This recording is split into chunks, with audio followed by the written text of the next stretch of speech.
If you cannot make heads or tails of growing wealth, you are not alone. It is Financial Literacy Month, and today we're diving into all things credit. We have President and CEO of Moneywise Wealth Management, Sherod Waite, again here with us today to help us. Good morning. Good morning. Thank you for coming in. Good being here.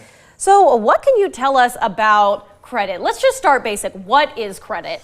You know, credit is you're essentially borrowing money, and with the expectations you're going to pay it back later. Okay. The problem with credit isn't credit itself; it's usually the type of credit. Okay. Most people get themselves in trouble with credit cards, right, and consumer debt. There's bad credit and there's good credit. Bad credit would be high interest rate credit, like credit cards, payday loans.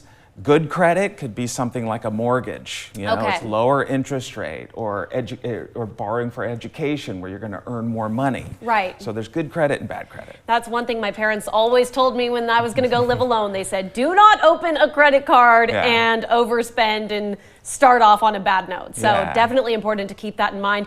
How does this tie into credit scores? Why should people care about that? Your credit score will determine how much it is that you pay for that credit. That's the way that the lender determines your capability of paying back the loan. The higher the credit score, the better off you are, the cheaper it is. So you want a high credit score. And the most important thing about a credit score is that you make those payments. Okay. Don't be late. That's the worst thing that could happen to your credit, is being late. So how do you fix a low credit score? If you are late and things happen, how can you come back from that? You got to get back on track. Usually when people get themselves in credit trouble, it's not a math problem. It's usually a behavior problem. Okay. So people need to recognize that they're spending more than they're earning. So you got to stop the bleeding. That's the first step. Figure out what that behavior is that's happening that's causing that debt to increase. And is it true that if you closed your oldest credit card, it can hurt your credit score, or is that just a myth going on? That's true. Oh, That's okay. true. The second most important part to a credit score is the utilization. How much of the credit you have available to you are you using?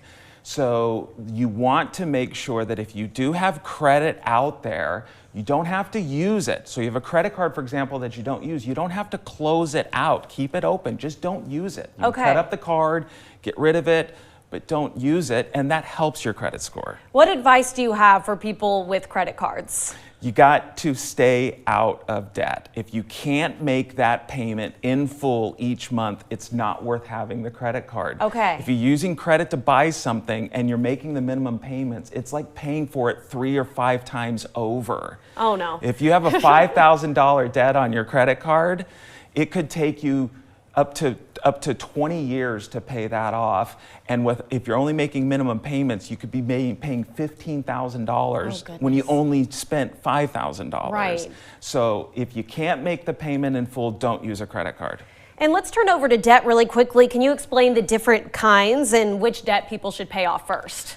Consumer debt, high interest rate debt, that's the kind of debt that you want to get away from as quickly as possible. Okay. The lower interest, that good debt, mortgages, for example, a lot of people still have mortgage rates that are below the inflation rate, the 3-4%. That's later. You can worry about paying that off later. You want to pay off that high interest, that expensive debt first.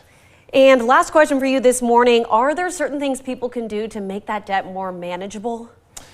You know, you want to stay out of the problem. That's the first thing. Stay away first from it. First is don't do it. There's some of us who are just more prone to getting into trouble with credit cards. And that's not a flaw. That's just something that we need to recognize about ourselves. So if you recognize that about yourself, avoid credit cards if you can. Just avoid them, and they're not for you. Use your debit card or pay for cash. All right, Sherod Waite with Moneywise Wealth Management. Thank you so much for joining us this morning. Thank you.